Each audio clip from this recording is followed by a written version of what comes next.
I'm supposed to tell the story of Asamoah's life, or in other words, autobiography of Asamoah. That is a big problem, though. This will take not just days and weeks and months, but possibly a long time for me to be able to tell my life story completely in a very short time. It's impossible. I'm almost 83 years old, and I've passed through so many levels and stages of life. So to tell my story is not a simple thing.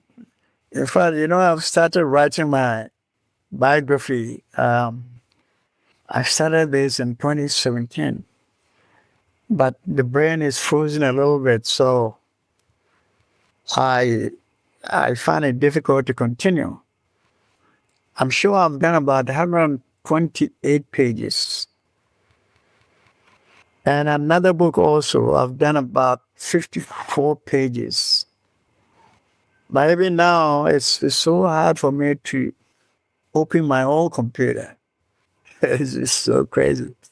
Hopefully, the brain will change a little bit and I'll be able to finish my autobiography. Okay, I'm going to give a brief account, very, very brief. And maybe in future, I can do it in series form.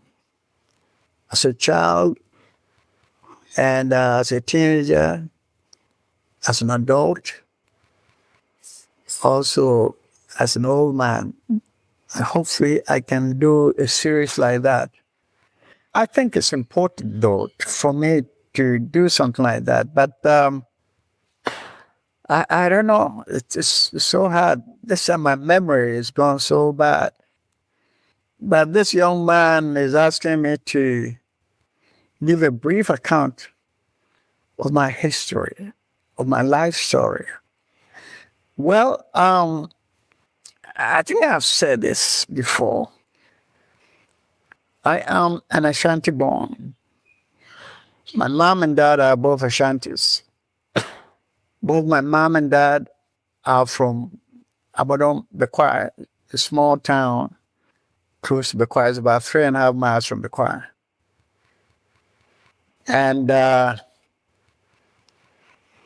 I was called Yaukra. My father named me after his uncle, and I Accra. This is what I'm told. My mom told me. And when I was about 4 years old and my father sent me to school, he gave me the name Asamoah. Now, on investigation, my father's birth name is Ajay. I'm not sure if it's Kofi or Kosi Ajay. His birth name. But when his father was sending him to school, as he did with me, his father gave him his father's name, Asamoah. So the name Asamoah is my grandfather's name. He was a Bodon Methodist priest. And my father's name, Ajay, was lost during the school time because the father gave him a school name, Amos Asamoah. So I became his first child. The firstborn of my father and my mother is me. And my father named me for his uncle, Yaukra. But at school age, when he was sending me to school, he gave me his school name, Asamoah. I hope you're following me. Instead of naming me Ajay, which is his birth name, he named me with his school name. I know most Ghanaians have traditional names and also school names, or home name and a school name. So people knew me as Asamoah, Asamoah, Asamoah. Those from the same village called me EY, Ernest Asamoah, because my father gave me Ernest Asamoah as my school name. And those who still know me call me EY, Ernest Yao Asamoah, bringing the traditional name and my Christian name or English name together, EY Asamoah. And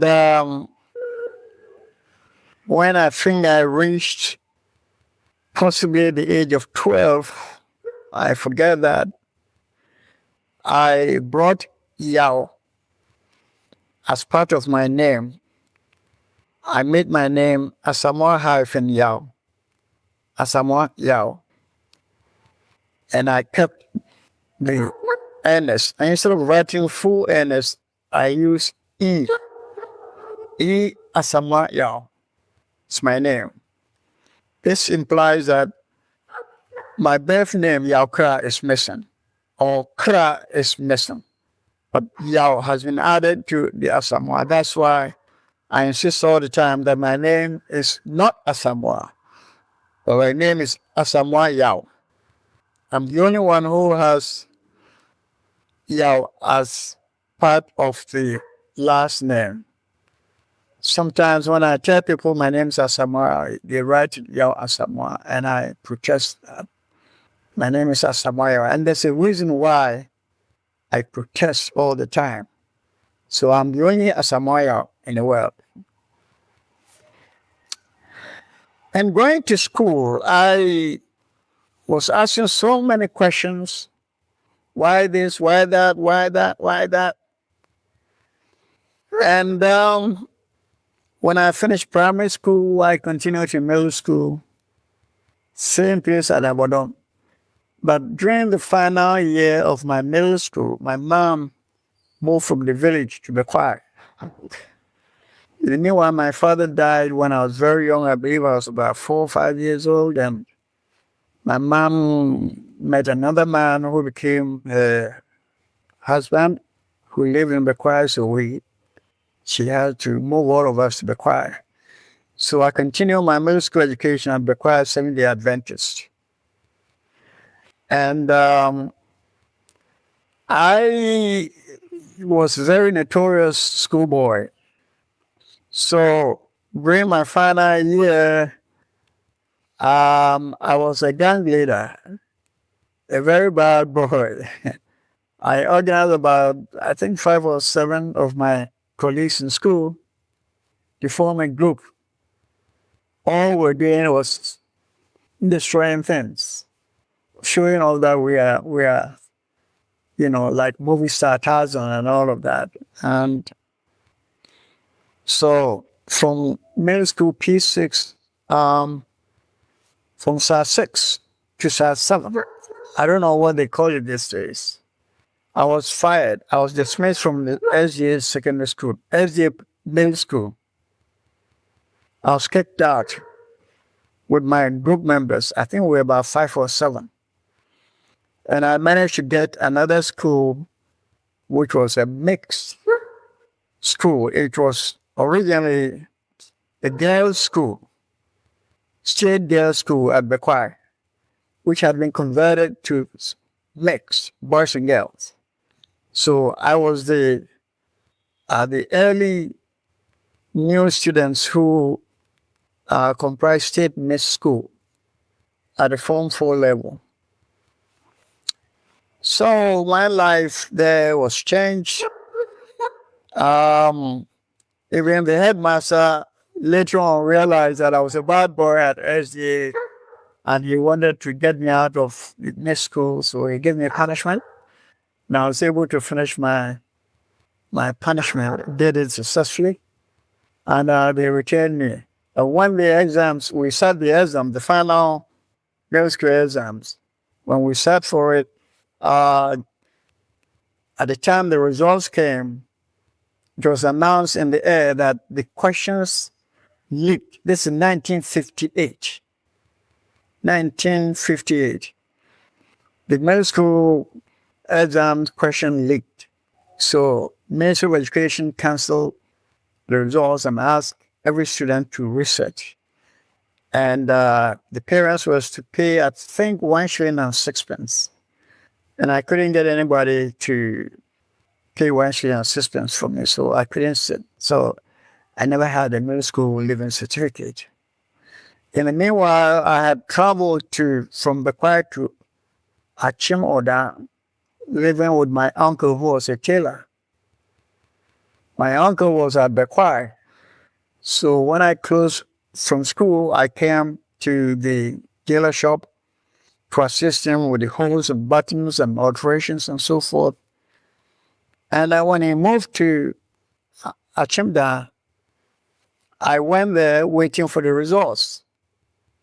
When the results was canceled, I had nothing to do. So I joined a friend and became a driver's mate. I was a mate for about 2 years at Achimda. Drivers mate were carrying boards from Tronai and other places right through to Accra to Lome. I did this mating work, driver's mate work for about 2 years. And my mom finally heard of my activity at the time, so she sent a message that I should come back to Bekwai to learn fitting, automobile fitting work, or a floor fitter for. My uncle was a mechanic at Swami magazine.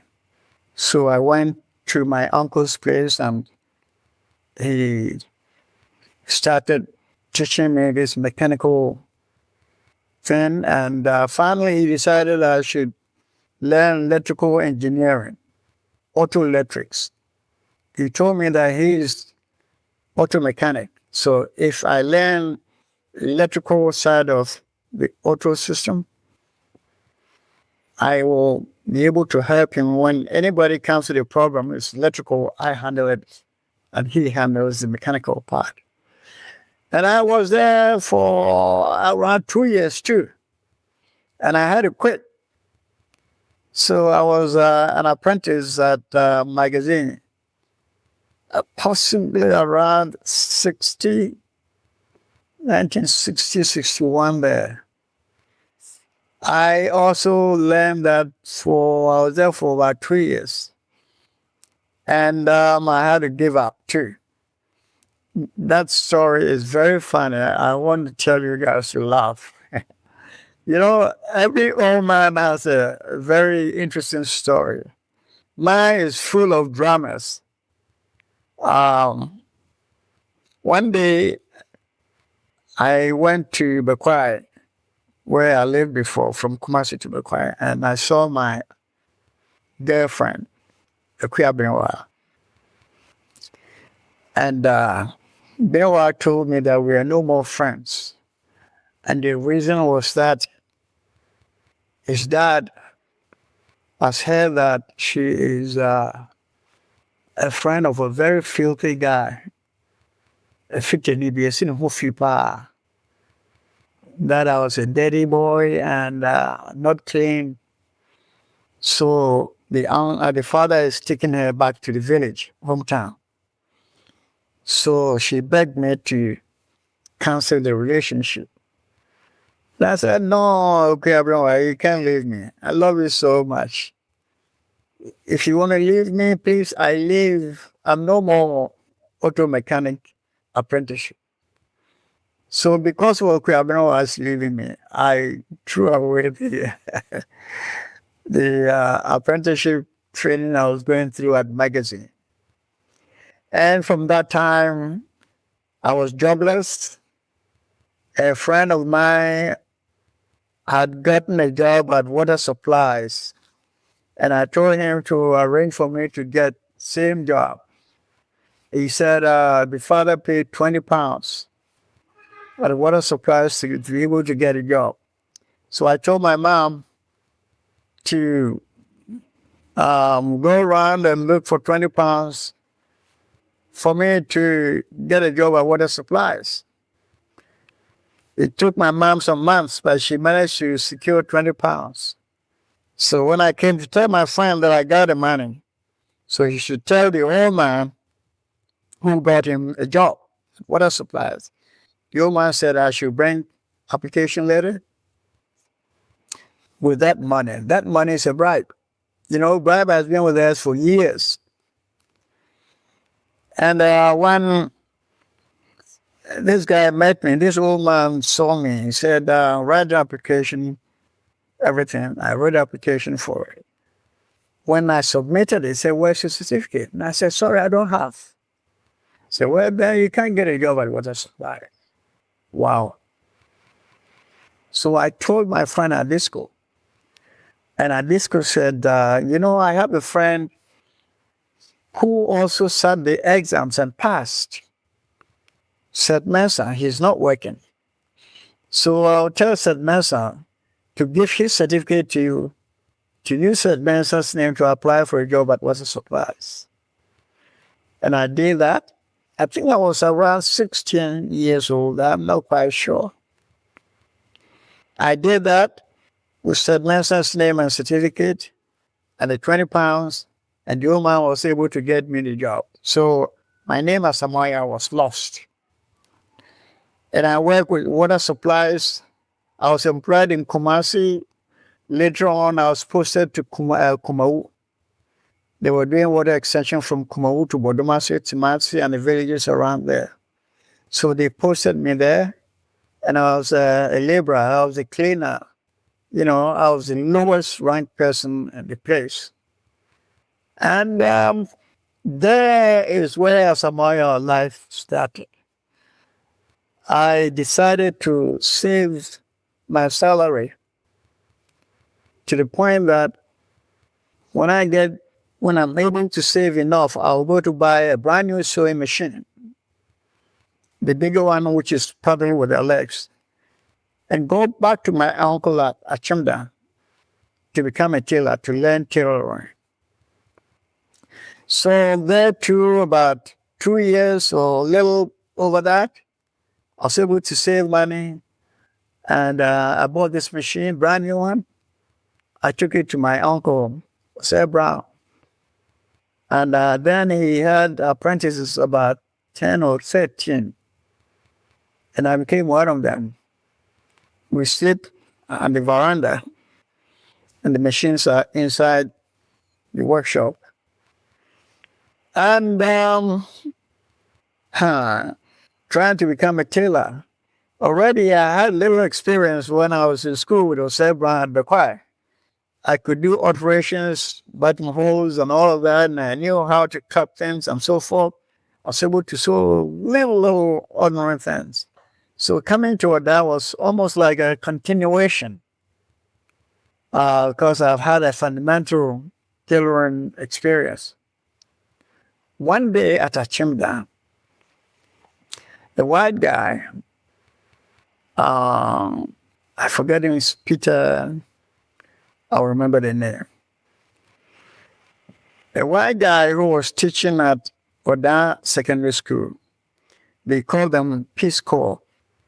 He brought a material for Sir Brown to make a shirt and told Sir Brown, my master, that he wears size 15. Sir Brown was insisting to measure his neck and shoulder and length and all of that. And this Peter Du Bois, yeah, I remember his name. And Peter Du Bois was shaking his head. No, I wear size 15, size 15. But Sir Brown was insisting to measure. And this guy was shaking his head like this. So he measured him, wrote it on the paper, attached to the cloth, and asked him to come in 3 days' time. When he came for the shirt, he could not button well. The pocket everything was messed up. This white guy looked at the shirt and was shaking his head. He paid and just left. On his way back, he was just shaking his head like that. That Sir Brown doesn't know how to sew shirts. Now, that day, I learned something that Peter the boy said when he came. The white guy said he wears size 15. Well, Sir Brown was insisting on measuring. So the next day, I went to renewal the used clothing shops and bought size 15 shirt. So I took apart all the sewn pieces of the shirt. I dismantled everything and put it on the table and ironed every piece. And I realized that the neck size is the one that is used to cut the neck of the shirt. When you break it down to 2, that is what they use to cut shoulder to shoulder. And when you break that down 2, that is what they use to cut the neck hole. The same size is used to cut the arm hole. Better that is what gives you the sleeves. And I learned everything there. So I went to buy, I bought 2 yards of material. And I was able to cut size 14. I used to wear size 14 then. Cut size 14 shirt. And I saw it myself. When the other apprentices were asleep, I was sewing this shirt inside. They were annoyed while I was making noise. In the morning, when they wake up, I had already sewn this shirt and put the Obrenoa, the used shirt label, I put it in and ironed the shirt so well and put it in the bag. Told them I made the shirt. They couldn't believe it. So from that day going, I became a shirt maker. Within even less than 6 months' time, I was a professional shirt maker at Achimda. I was the one who makes shirts for my master, Sir Brown. In fact, I used to buy material from Glamour. These days, you call this shop Malcolm. I used to make shirt for Malcolm to sell. It's just like the overseas shirt. I make it so perfect that I became a professional shirt maker. And I opened my own company, Simple Shirt Makers. I was making shirts for all the big shops in the area, including district chief executives. I was super. And I couldn't believe myself that so short time I'm a professional shirt maker, professional tailor. See, this is where I tell people all the time, if you use this box, you have to have an ambition that I can do it and seek information of how to do it. And I'm sure you will make it. So I told the district chief executive, Kwamkwachi, at the time at Achimda, to include me with the young pioneers who the government, the youngsters, at the time, Kwame Nkrumah's government was recruiting youngsters, brilliant youngsters, to overseas, Hungary, Bulgaria, Cuba, and so forth, to go to learn sciences and so forth. I told the district chief executive, Kwamkwachi, to include me with that year's young pioneers living at Chimda to overseas. And by September, I heard that all the recruits, the kids have been selected in Central Accra. So I got furious with the district chief executive. And I asked him, why? Why didn't you include me? He said, oh, I'm sorry, we had already recruited the people, so next time. So I clapped. The Kwamkwachi, the district chief executive, I can't believe him. Incidentally, at the time, Achimda General Hospital has been rebuilt, and the district chief executive was going to open the hospital. And he came to me to make 24 shirts for all the dignitaries coming. And including the dignitaries, this is funny. Kwame Nkrumah, our leader, was part of the group who was going to open the new hospital. So Kwame Nkrumah wore my shirt.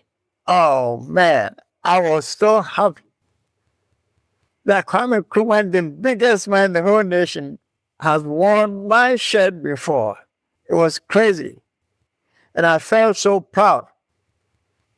But because Kwame Kwachi, the district chief there, failed me, I decided to move to Accra so that I'll be closer to Abuchi, to overseas.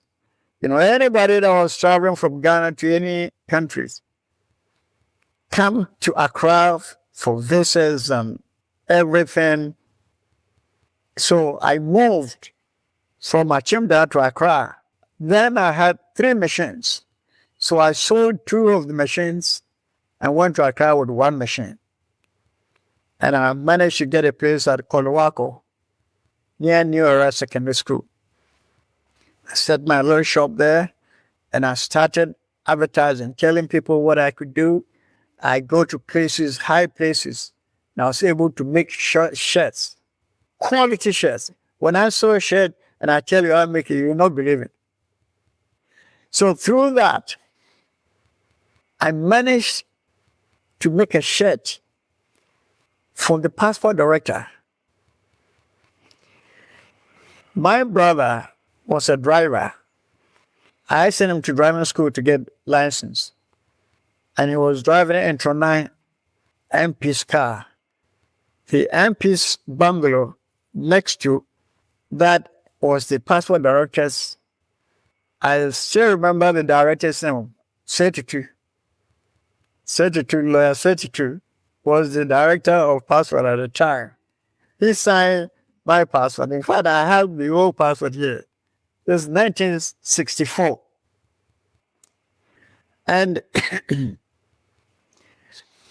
that 32's driver and my brother, who was also a driver, they used to come together to wash car. My brother goes to help him to wash the master's car, and he comes to my brother's side to wash the car. So they told me once in my shop, and I told passport director's driver to talk to his boss if he can get me a passport. And he warned me that he's been warned not to bring anybody to him for passport. So he said he can't do it. So one day, one Sunday, when they were washing car, I went there to my brother's place. No, at that time they were washing car at the passport director's bungalow. My brother was there, so I was there watching them, having fun. And I saw the director coming, and I asked if this is the director. They said, yeah. I said, wow, that's great. I know he will voice our assistant. I'll make him a shirt. So I came home, and on Monday morning, I went to shop to buy materials. I bought Dumas, the common cloth we wear, UAC, order cotton print. I bought 2 yards, and also I bought strip shirt. He was wearing a shirt that has lines like this. I bought a material like that and made 2 shirts for ties like this. And I wanted him to believe that it is me who made it. So that is why I included the local material. You must say different from this local cloth. I was able to make nice shirt that you can use it for tie, and also the regular one that big men use for tie. Made it nicely, size 16. Put it in a bag, and I used Bono label on them, size 16. So I gave it to the driver to give it to the boss and tell him that, the driver, Intro 9 MP's driver, his brother makes shirt. And he said I should bring this to you free so that he can get orders from big men. When I gave this shirt to the guy, I told him to put the shirts on the dining table when the director of passport is coming for breakfast. You see, it's all calculation plan. This is what I tell people, that you have to have a plan ahead of time and seek information and work towards your plan. Everything will be possible. Don't depend on gossips and myths and all this miraculous nonsense. So he sent the shirt, he put it in a dining table. When they said to the pastor director came in the morning, I was behind the fence because they had only a flower fence. I was behind the flower fence in my brother's side. And Osei came to the dining room and I heard him say, "Hey, Kojo," calling the driver. "Kojo, what's this? Where's this from?" And Kojo went in to the dining room and the director has taken one of the shirts and looking at it. And he asked the driver, "Where is this from?" He says, "Oh, my brother was also called Asamoah, Kokwe Asamoah. His brother, his senior brother, is a shirt maker. He made this, told me to bring to you free, so that when you wear it, other senior officers can place order to me to make shirts for them. So it's free. It's made here. Samoa, your senior brother." So what? This was made here? And I'm just at the fence listening to all of this. So I heard this man say, "Wow, Charlie, I thank him so much." And I got out of the fence, not the dining room door. And he says, "Who is that?" I said, "Please, it's me." The driver opened the door for me to go in. I went in and he was holding open the shirt and holding like this. And I said, "Please, I'm Samoa's brother, Kokwe Samoa's brother." "What? You made this shirt?" I said, "Yes, sir." "But how do you know I wear size 16? Size 16, how do you know?" I said, "Well, last Sunday I came here and I saw you walking there and I knew that you were size 16. "Wow, you're good. Where did you learn this?" I said, "Well, I pick it up all myself. I'm my own master." And this man couldn't believe me. It's so crazy. He loved the shirt and he opened the other one and turning it up and down. And one thing he said is, "Wow, these are the kids that we have to send to Cuba. These are the intelligent kids." I said, "Yes, sir, if you help me, I'll go to learn more shirt making." "Oh, you're good, you're good." I said, please, if you can include me to the young pioneers, as Oda Desi actually disappointed me. I wanted to achieve that from this guy. If you can help me to go to overseas to be a master of shirt, I want to be the best shirt maker in the whole country. "Wow. Give your date of birth and pictures to Kojo." "Wow, come and shake hands." And I shook hands with the director of passport. Man, could you believe it? Within 1 week, the driver came to my shop with my passport, international passport. It's unbelievable. So, you see, as a lawyer, my story is very big. But that is why I have summarized everything, that in this world, there's nothing impossible. It is only the mind that makes something impossible or possible. Well, this is Shakespearean quotation. It says, "It is only the mind that makes everything possible or impossible."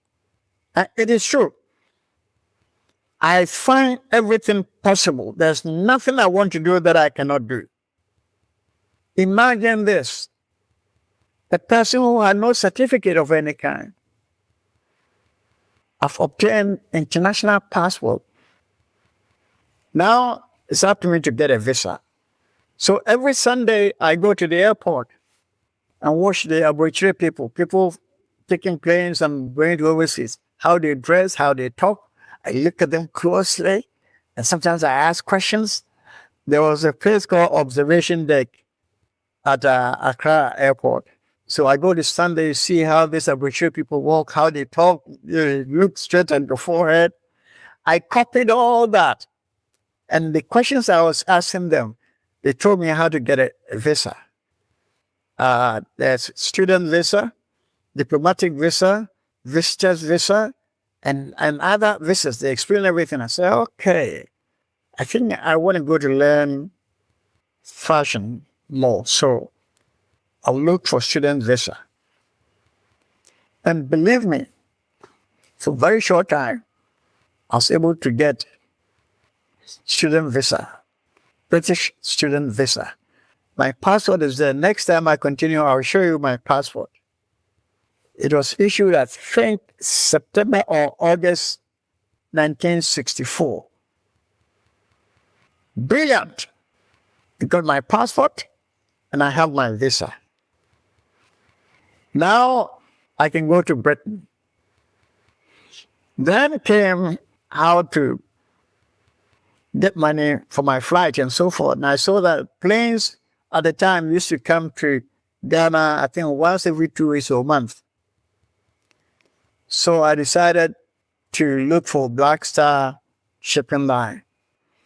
So I managed to buy a shipping ticket and I had to go to Takoradi. I think it's Nassau River. Black Star Line ship called Nassau River. And I was able to board Nassau River. It took us 2 weeks from Takoradi to London. Can you believe this? It's a very, very long story. So I will end up here and continue next time. That is my life from 1965 going. It's so long. I hope I can put them down in a book form and hopefully the younger generation can read and learn and lesson from it. Incidentally, this young man want me to show you some of the books.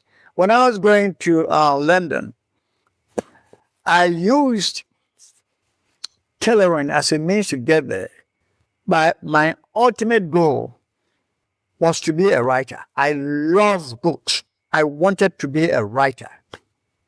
So my main goal of going to London was to be able to write a book. I wanted to go to a library and look at the shelves as Asamoah's book. Go to directory and say, oh, go to here, you see Asamoah books. And I managed to write, how many? 5 books. This is my first book, written in 1992 or 93. Kente Clough, Introduction to History. I said Introduction to History because I had not completed my research on the history of Kente Clough itself. So I needed this to come out. So I was able to bring this out. In fact, I found it so hard to get a publishing house to print or to publish this book. So I spent $12,000 in America to publish this book. It's a very small book. It's about 100 pages only. And I had to print this. And sometimes, no, I was giving it free to libraries in America. When I finished the overall research, finding the facts about Kente Clough, this is the book I brought out. It's called Kente Clough, History and Culture. The other one is Introduction to History. But this is the actual history and culture of Kente Clough. It's very fascinating. It's almost 300 pages. You will love to read it. Written by Asamoah. You know, it's all I wanted to do it, and I'm able to do it. This is the whole thing. There's nothing you want to do in this world that cannot be done if you put your mind to it. Everything is possible. Incidentally, I'm the first black person to write a history of Kente Clough. Prior to this book, the first Kente book was written by a German lady. She came to Ghana in 1972, lived in Bonville for about 5 years, studied everything. From Bonville, she went to Gambia, and she wrote a book about Kente Clough, the first book about Kente. After that, we have some books written by Americans and some English people. But I'm the first black person to write a history of kente cloth, the most famous cloth in the black world. Isn't it nice? Before this came out, I had read the entire Holy Bible. And this is the next book I came up, Biography of the Biblical God. It's nice. Samaya, I want to write it, and I've been able to write it. Biography of Biblical God. A year later, I brought this one here. Big question. Do humans need God? I wanted to write it. I found a way to write it. And I'm the author of these books because I wanted to do it. And I'm telling you, there's nothing impossible in this world if you put your mind to it. Ask questions specifically about what you want to do. And start it. You will make it. Don't let anything scare you. Everything is possible. These books were published in America and also Britain. My last book is this. This is the most popular book among all the books I've written. It's called Most by Nature. It talks about black man. Who is a black man? I know you who have watched my interviews, I keep using this black man, black man, black man. I studied black people in Africa, especially Ghana here. When I went to London, I studied the blacks over there. And I saw that the blacks over there, who were born there, nurtured there, behaving the same way as the blacks I left in Ghana. When I came to Ghana 4 years later, I went to America, 1980. From there, I saw the blacks who had been ex-slave people. Their behavior is no different from those I found in Europe and those who are in Africa here. Blacks have a common identity. And not only blacks, every racial group have common identity, which tells them who they are, what they can do, and what they cannot do. So I found that most black people have a typical behavior that I have listed them all here. That's why I listed the book Most by Nature. Most organic matter's behavior is determined by the body chemistry of that organic matter. Our blackness defines our nature. And I found that there was a specific, clearly defined body chemistry in most black people's body chemistry, especially the neurons, and particularly the brain organ. Black people have a substance in the brain organ and nerves called neuron melanin. You know this term neuron melanin. When anybody talks about melanin, people think of the skin, the hair, and the flesh. No, there are 3 types of melanin. Pheomelanin, which is one found in the skin texture. Eumelanin is the thing that determines our hair texture. And the neuron melanin is found in neurons and also especially the brain organ of most black people. My key word is most. That's why this word most is very, very essential when I'm talking about blacks. I'm not saying 100% all black people behave the same way. No. Most black people have a common identity. But there are a few among us who are different. And I found that most black people are not critical thinkers. They are not inventive. They are not innovative. They don't have clear foresight. They don't plan ahead of time. Most. It's only a few black people who do critical thinking, who are creative, who are inventive, innovative, and really good that this few can be compared with other racial groups. And incidentally, listen to this point clearly. Caucasians don't have neuron melanin in their nerves. Indians don't have neuromelanin in their nerves. The Chinese don't have neuromelanin in their nerves. It's very, very important to know this. Now, if you check me up on the Google, neuron, Neuron, melanin, Melanin, my spelling could be wrong, neuromelanin. Check it. Search internet. You will see what I'm talking about. Our nature is different. Most black people, we have faulty nature. Our brain is not efficient. That is why we act before we think. Most other racial groups don't do that. They think before they act. Most black people just do it, and when they see something going wrong, they go, "Oh my goodness, why did I do this? I could have done it this way, this way." We don't do critical thinking because of neuromelanin content in our brain organ.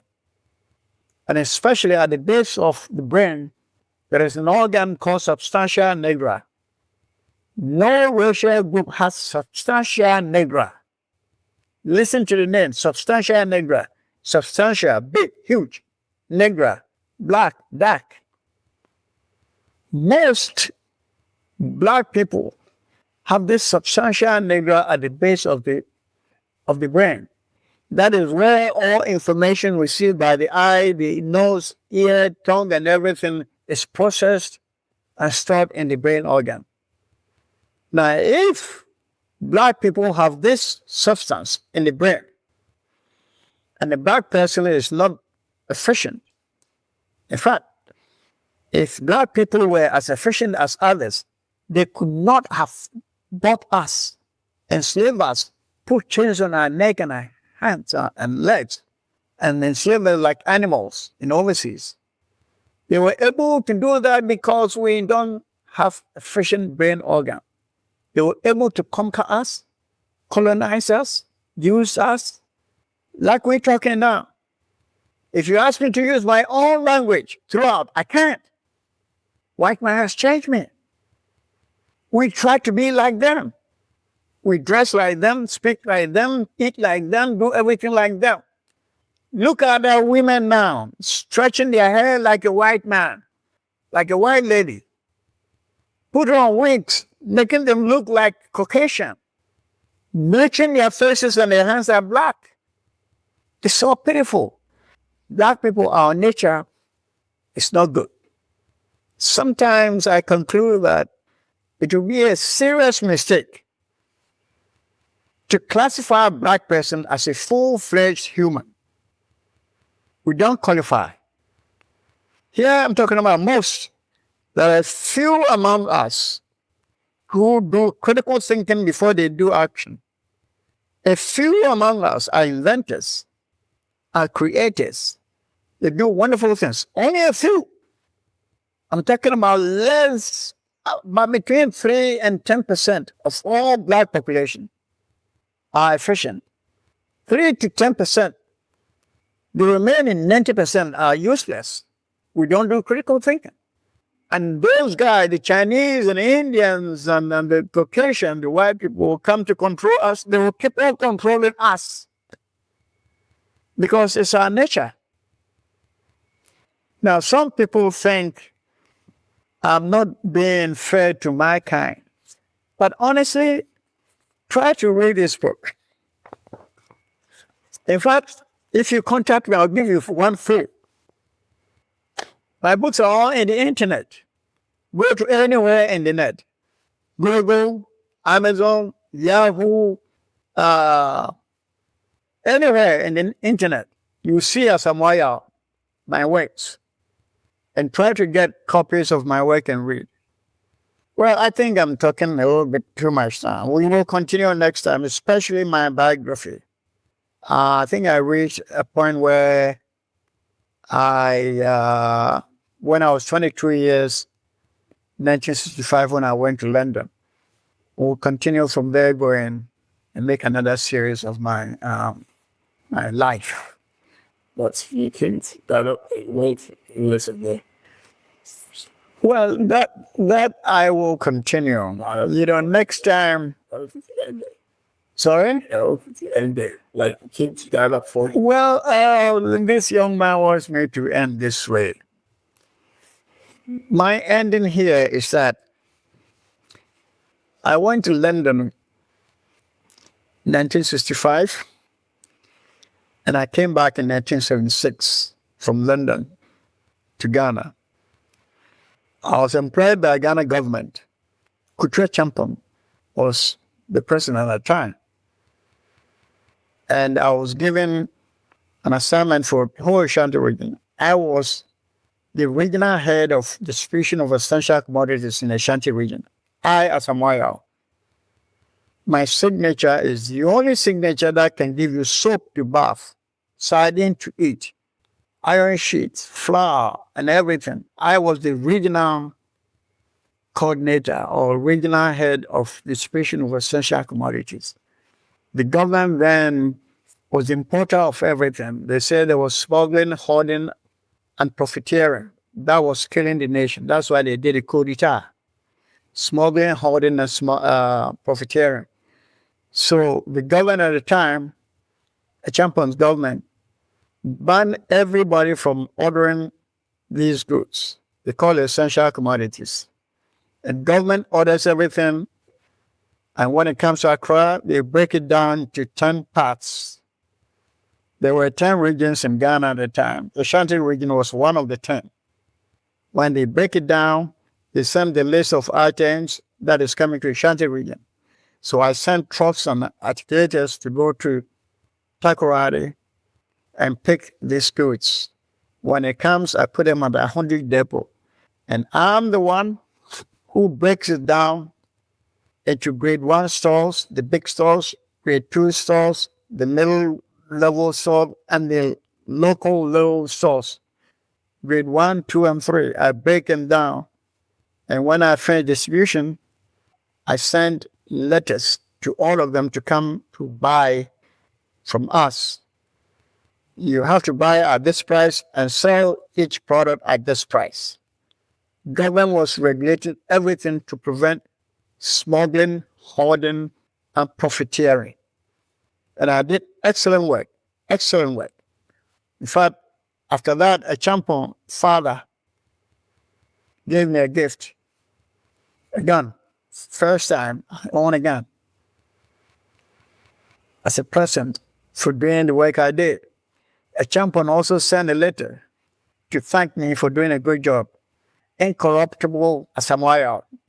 Cannot corrupt me in any way. And I put 5 people in jail for attempting to corrupt me. How many of us can do that in black society? You know, I'm always responsible. Always facing the fact. Always using the brain. We'll continue next time. I think next time I will start from why I left Ghana, this time to America. I spent 4 years in the government service as a senior civil servant. In 1980, my wife and I decided to go to America to start a new life. We went to America in 1980 and we returned in 2004. I spent 24 years in 24 years in America and 11 years in London. 35 years in total. Incredible experience. And anybody that has this golden chance, I use the word golden chance. Try to use the brain. Everything is possible. Samaya, I did my share. And I hope anybody on this planet should have an ambition, should have aim. That I'm this. I was born like this. And I don't want to be like that. I want to be X. Seek information about that X, that your desire, your future desire. Seek information, quality information about that thing, and work towards it. And I guarantee, if you stay focused, you'll achieve your goal. Very, very essential. Don't leave your ambition or your intention to anything. It's all by yourself. Don't depend on others. Depend on yourself. The brain purpose is to feed the brain with quality information. Use your brain to process that information and work towards your goal. And I guarantee you will accomplish something. You know, after coming back in 1976, spending 4 years here, I decided I had to find a new life. So I went to America with a new ambition. I went there to make money, work hard as possible, to have a decent life when I'm old. I think I was 22 when I went to London. When I came back, I was 34 years. And I spent 4 years here. So I went to America at the age of 38 and worked so hard, so hard. The American story is different. I will tell you guys later on. You'll be surprised. Yeah, so we will continue from my trip from Ghana to America, and the rest will follow later on. Thanks. My dear listeners, I remember talking about my life history, and the last time I ended up with my journey to America in 1980. I think I was about 38 years old. And then I had decided never to travel again. But I was compelled to travel again. This time, not Europe, but to Americas. And the main reason why I chose to go to America was to make wealth, to build wealth, to put myself in a position that when I get older, from 50s, 60s going, I will not have any financial hardship. I'm always ahead of time in my life. I plan ahead of time. So the reason why I left Ghana in April, I think 1980, was that I read American history and I found that America was a land of opportunities. People who built America went there and they found that there's a whole lot of opportunities out there that if you work hard with the brain, there's nothing you cannot do in America. I read the history completely and I followed the Americans' style of living. And I left Ghana 1980, went to America. On arriving, I got to New York State. And the friend who received me over there lived in New York City. He lived in Brooklyn. So my first residence was in Brooklyn. I think Q Street or somewhere like that. And I found that most of the Ghanaians that was living there were all renting apartments. So I tried to get a secure job. By then I was a graduate.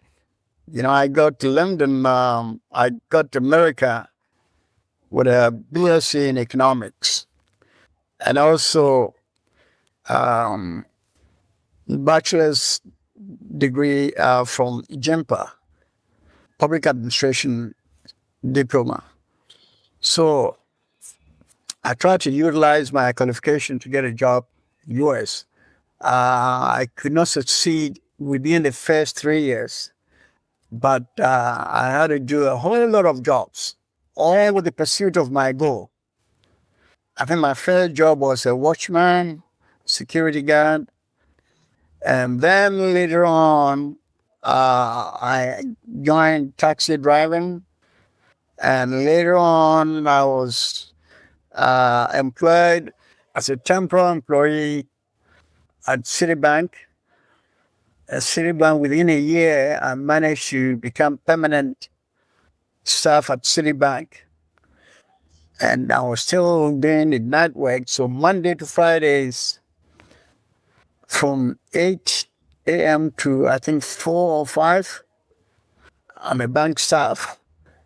After 5, I go to do a little watchman security job. Fridays, Saturdays, and Sundays. Friday evening, the whole of Saturday, the whole of Sunday, I was driving a yellow cab. All because I wanted to accumulate money so that I could buy my own house. And because I had a plan with my wife, we planned successfully. Within 5 years, we had bought our own house in Queens, Cambria Heights, 117 38, close to Linden Boulevard. Bought my own house. And the way I bought my house was all brainwork. And I had already planned that I going there to make money and retire for good. After getting my own house for my wife and my kids, we went on working hard and hard and hard and hard. My wife started trading, buying African textiles from Holland. I ordered for her. She was selling to friends. And I realized that the trade was very good. So I resigned from my banking job and began importing African fabrics from Holland, from Italy, from Ivory Coast, Senegal, and I think another place, Switzerland, Italy. I ordered goods from there.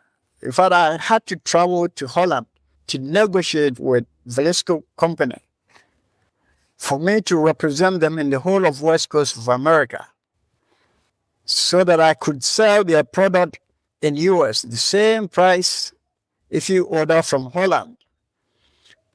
I took a plane to Holland and discussed this with them, and they agreed. So I was able to order thousands of fabric from Velisco. I became their main rep or representative in the East Coast of America and ordering fabrics from everywhere. Later on, I added African cultural products, and my business became bigger. I was serving the whole United States of America. What I used to do is when I import the goods, I come in and I take pictures of all of them. And I make a catalog of all the pictures. Sometimes the catalog is about 150 pages. And I put prices on them. I went to libraries and searched for African product dealers or shops, the whole of the US, and shipped my catalog to them. So they will be ordering direct from me. Sometimes they order $10,000, $20,000, and all of that. So the business was expanding. In fact, it was a registered company called Ganam Textiles. And I registered another one called EJ Trading Company. EJAY. Ernest Juliana Asamoah Trading Company. I was doing fantastic. And I saw that my plans were becoming successful. I became really famous over there. And I went on and on and on for, I think, about 8 to 10 years time in America. I started to build a house in Ghana. I started one in Accra, Spindle Stroke, and then started one in Kumasi, another one in my hometown, my wife's hometown. We were building structures that we can live on at old age. Now, Samaya, if you listen to me carefully, I always live according to plans. I don't leave things to chance. I always plan ahead. And it's not that I succeed in all my plans. No. Most of my plans are just successful. First of all, as a bank staff, I realized that if my bank account is a treasury account, within 90 days, I cannot touch the treasury money. So within the 90 days or the 3 months, the capital will yield interest, and the interest will be reinvested into my treasury account. Within a year, the money, every month I add some money in there. Every money I make every day, I put 10% down and I deposit it next day. You know, I have plans all the time. And people thought that Samaya was a rich man. No, I was a brilliant guy, honestly, because I was able to accomplish all my aims. So finally, after 24 years in America, I decided to come back home because I had all my properties ready and my retirement money was okay for me. And I knew I can survive the rest of my life without struggling hard. And it's all because of planning. I went to the United States in 1980 and I returned home for good in 2004. 24 years in the United States of America, hard work. I saw so many opportunities over there and I tapped it. And I became successful. And I think anybody can do it. In all your life, you have to have an objective in life. Stick to it, work at it. If you're not sure, ask questions. Always. Don't think you're so brilliant you know everything. Ask people who have done what you want to do. And they will give you advice. Some of them could be useful, some not. Compare the answers you get from friends or others. You will be there. But unfortunately, most black people don't plan ahead of time. Most black people's long-term plan is about 3 weeks. They don't go even a month or even a year. I always plan ahead of time. And that's why I'm able to return to Ghana 2004 in retirement. So that's my life in America. Maybe I've forgotten a few things, but we can continue some other time. Thank you so much. I'm here to continue my biography. It's a very long process, but I hope I can remember everything or most of it. Well, last time I ended up with my investment in America. In fact, that investment or that project I undertook in America defined my ultimate ambition in life. That business that I opened named Ganam Textiles and EJ Trading Company.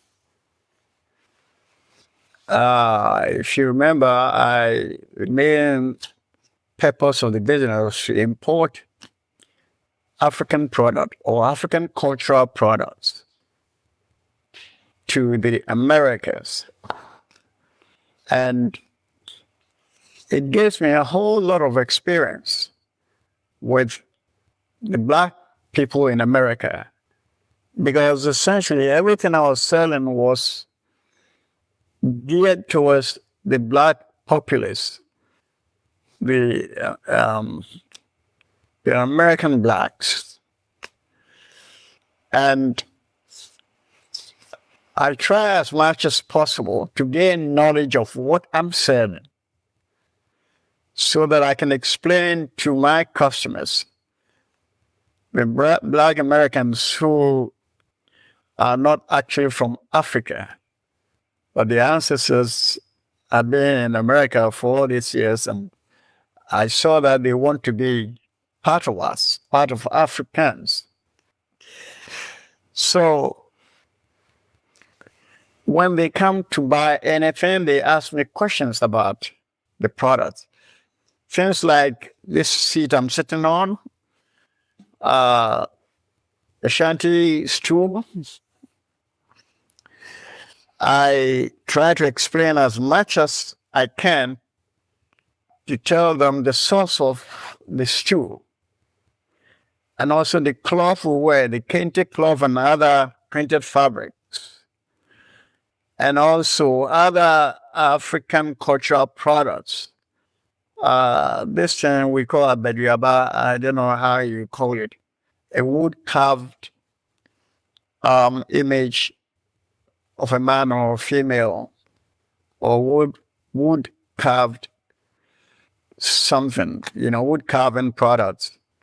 I try to understand why they made them, what's the symbol of it, and it was a big job. That means that I have to learn the cultural aspect of that product I'm selling. Meaning that if I'm selling something from Ivory Coast, I have to know something about that because my customers will ask me questions. And I was collecting cultural products from Ivory Coast, from Ghana, from Senegal, what else? Oh boy, I've forgotten a little bit. And also that which is produced in Europe, the fabrics, which Europeans introduced to us in the early 19th century and late 18th century, the cotton print products, which has become part of our cultural products now. So, in other words, I try to learn the purpose of these cultural things. So my studies ended me with, especially as an Ashanti, it ended me up to come back home to ask questions, the elders and traditional people, how these products, when they were produced and why they named them, what they named them, and so forth and so on. Like this shirt I'm wearing, it represents a stool, Ashanti stool, wood carved stool. So I designed a stool and created a trademark, and I called it Ashanti with registered mark on here. I had to register this with U.S. Commerce Department. It cost me a lot of money and time, but it was necessary because I had learned something about this too, and I could tell my customers what it stands for. So I had to do this registered trademark. Also, I became involved in kente cloth. There was so much questions coming to my shop asking why kente cloth, and also when people order it, they ask me the significance of this. Sometimes they know what I'm talking about. They specifically order a vinyasa or all kinds of designs. And in my studies, I thought I had to write a book. I collected so much information about kente cloth in particular, and I had to write my first book, which I call Kente Cloth, Introduction to History. That was published in 1992. That's my first book. And if you could see here, you see that my trademark is in the book. You know, the Ashanti trademark. Incidentally, when I first registered it, the spelling was Ashanti. With this E, I made it I. The U.S. Commerce Department rejected it. That no, you can't register a known name, a name that represents something. You cannot claim it that it's yours. It's a generic word. So they asked you to change the spelling or find something else. So I changed the I into E. So if you see the spelling, it's Ashanti instead of Ashanti, Ashanti instead of Ti. You know, I wanted to do it, so I had to find a way to do it. So this is my own registered trademark. And I brought that into my first book. You know, the book is Kente Cloth Introduction to History. And it contains a whole lot of pictures I took when I came to Bongre. The book is still available. I think you can get it even on the internet. And here you can see I was promoting my book with a Kwame Nkrumah's picture wearing kente cloth. You know, I was so interested to let the public know the purpose of this cloth. And it was selling very well. My product was moving so well that further I became a little famous. I remember being invited to Queensboro TV to talk about my materials.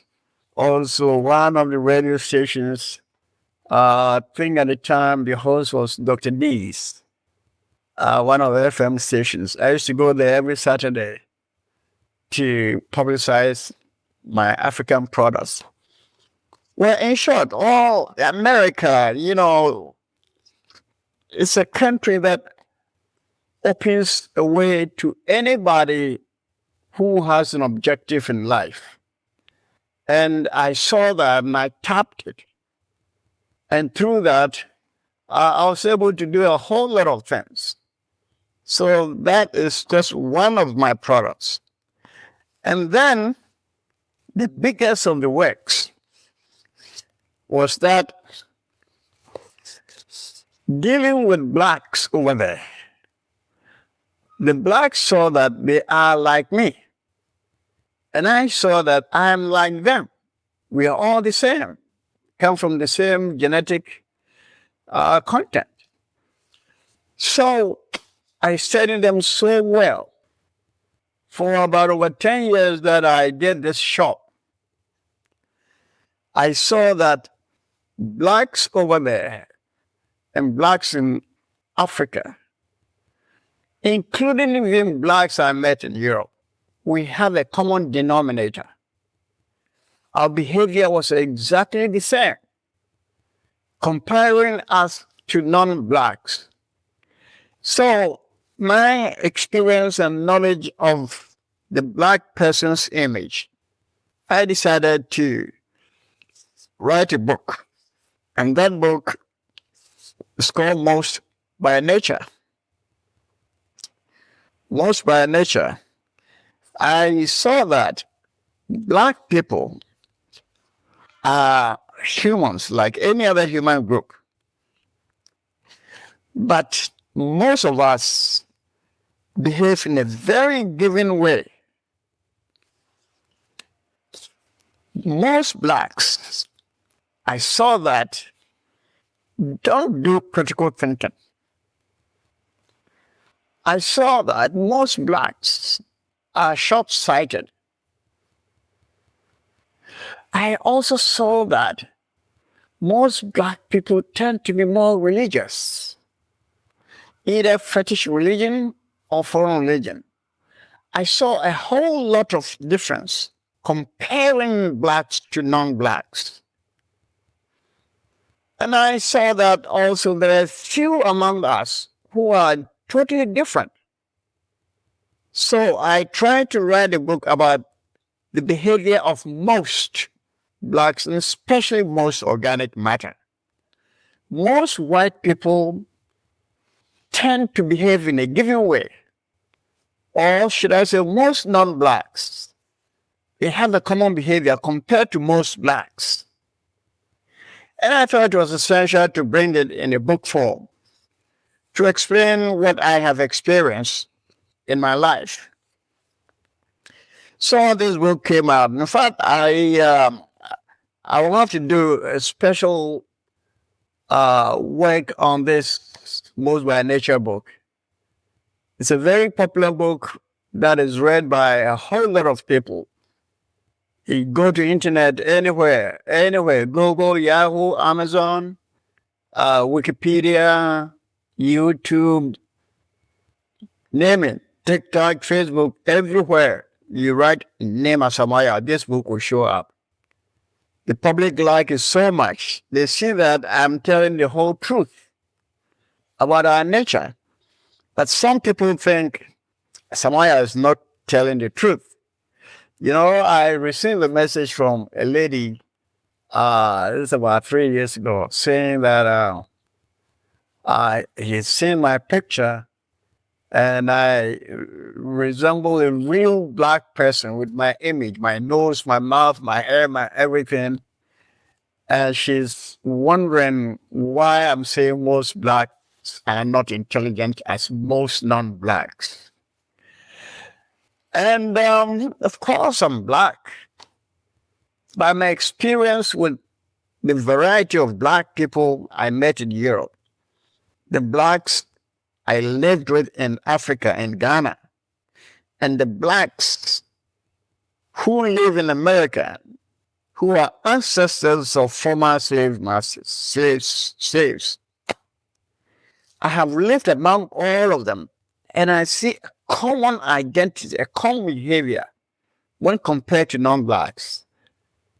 And I think I have to bring this out as a book. And this originated from my intercourse with American blacks and the other blacks, which I thought I had to do a work on it. And this is a very comprehensive work. And here again, I'm not saying most blacks, I'm saying most by nature. By that, I was trying to refer to all organic matters.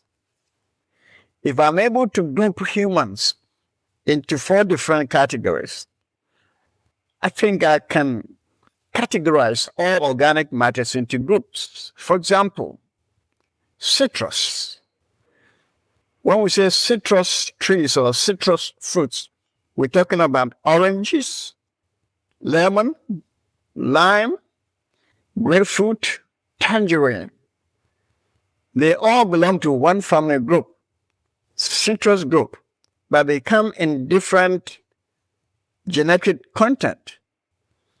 Orange is not the same as lemon. Lemon is not the same as tangerine. It's not the same as lime or grapefruit. But they all have a common denominator, a common organic matter, which makes them belong to the citrus group. The same thing applies to all humans. We all have common identity that makes us humans. But there are different chemistry in each group that I found it very essential to write a book about it. Again, if you look at fishes in the sea, there are so many different types of fishes, but they are all categorized as fish. Again, we have different fishes in rivers, different in lakes, different in seas. They all have a common identity that makes them fishes. But each one has a different genetic content that defines its nature. If you observe the creatures in the air, same thing. So many flying creatures, but you can group them, and you see that each group, even though they have the same identity as a bird, but each group has its own genetic content that differentiates it from the other flying birds. Well, you who is listening, you examine what I'm talking about. Trees also, we have mangoes of all kinds. We have avocados of all kinds, pawpaw of all kinds. We have pineapples of all kinds. We have bananas of all kinds. They all belong to one group, but each one has a particular unique genetic content, which makes it different. That is why I use the word most by nature. By nature, all organic matters are the same at the same time, similar at the same time, different. So in this book, I created a theory. I call it SED.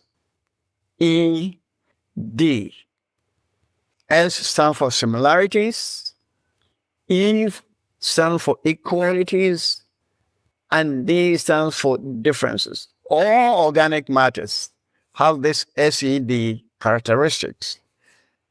And I'm trying to prove here that my type of people are naturally not made intelligent creatures compared to others. You read my book, you understand what I'm trying to say. Again, in my research, I came up with, the first book was just an introduction to Kente history book. Because people were asking me so much questions, I delved deep. I went deep into the research to find the significance and meanings and all the histories and cultures regarding Kente cloth. And I have this here as Kente cloth, history and culture by Samoa. I added a co-author, who was a friend of mine. I just added his name to it. And it's Osebo Suffolk. Yeah. So this is the result of my complete research of KJ cloth, which originally started with my business in America.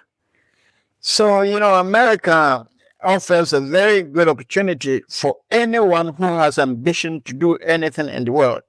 I would advise anybody who has a chance to go to live there to go with an ambition. And I guarantee that if you stay focused, there's nothing you cannot achieve if you go to live in that country. The other book which came out during my life in America is this book here, which I call Biography of the Biblical God.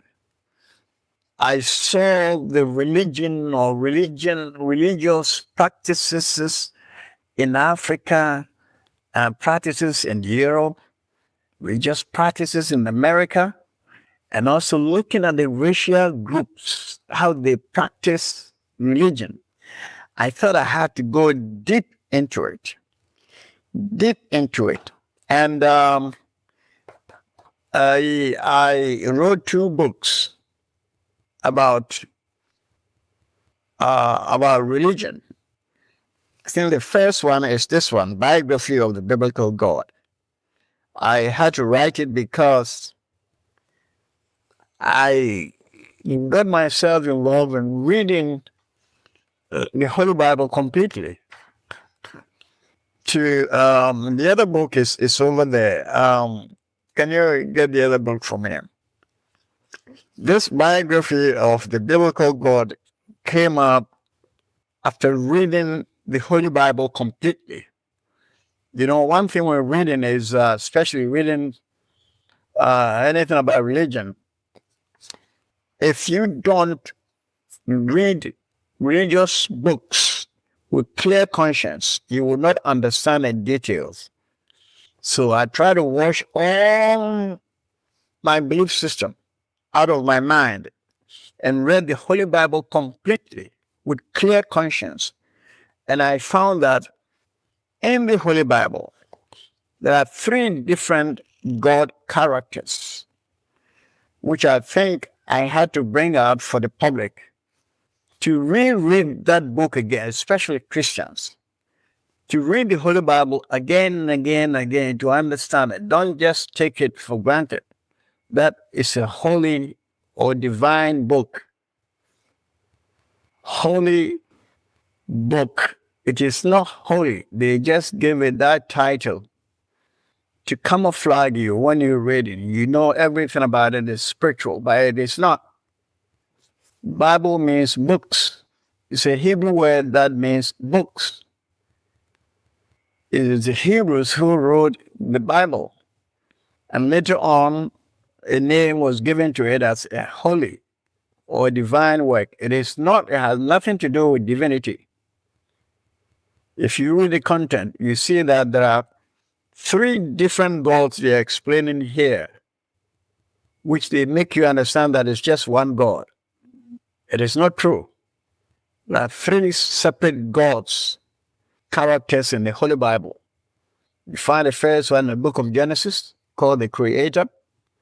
Then from Exodus all the way to Malachi, there's another God description which is totally different from the Genesis God. That God is called God of Israel. If you read Exodus all the way to Malachi, especially books like Deuteronomy chapter 32, I think I remember this. Deuteronomy chapter 32. There's a God description out there which says, I'm God for the Israelites. And I have made God or created God for other people. That God of Israel is not the same as the creator God in the book of Genesis. I read it thoroughly and I want to explain that in this book. And there's another God description in the New Testament. You read New Testament, that God, the people call it Jesus and or the Holy Trinity or whatever it is. It's a separate God altogether. There are 3 separate gods in the Holy Bible and the Christian religions. They are totally different. They are not the same. That if you read it closely, you understand what I'm trying to say.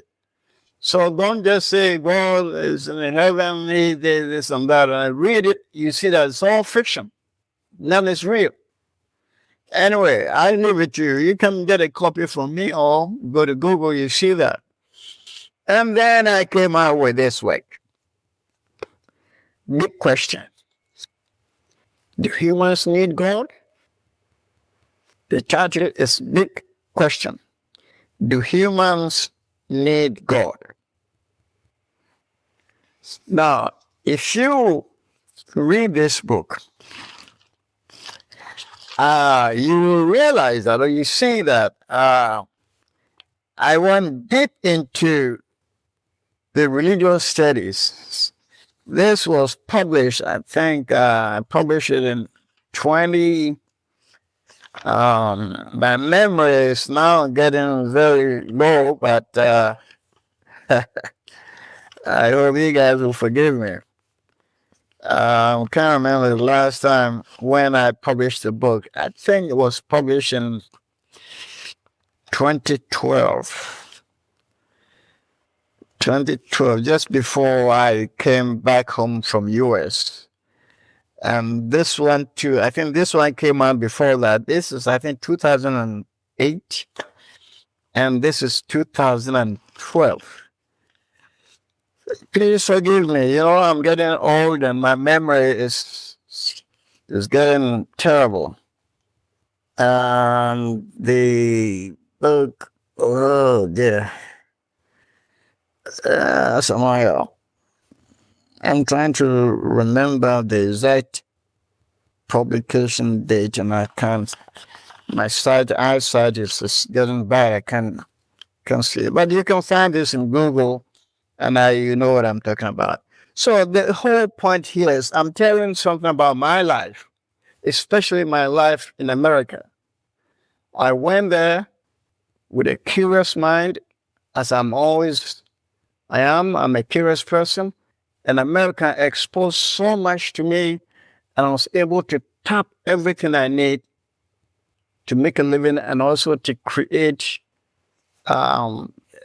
something for myself and also for the public to know a little bit about life in general. Yeah. But finally, I had to come back home. Came back in 2004. I'm settled in Kumasi. In 2004, I think I was about 70, 72 or so. I forgot my age at the time. So now I'm on retirement. And I'm trying to write my biography, my life history. But the brain is not functioning as much or as well as I expected. Most of the cells are weak or dead. So this young man is helping me to tell my people that my story is, if my memory is okay, this is my life story or my biography as I remember it. I know I cannot remember everything, but I'm trying my best to recollect what I can. And hopefully the young people will listen and learn a little from my experience. Hopefully their life will be a lot better too. So, ladies and gentlemen, I won't go too far. I think I should end here. We shall continue next time. And thank you so much.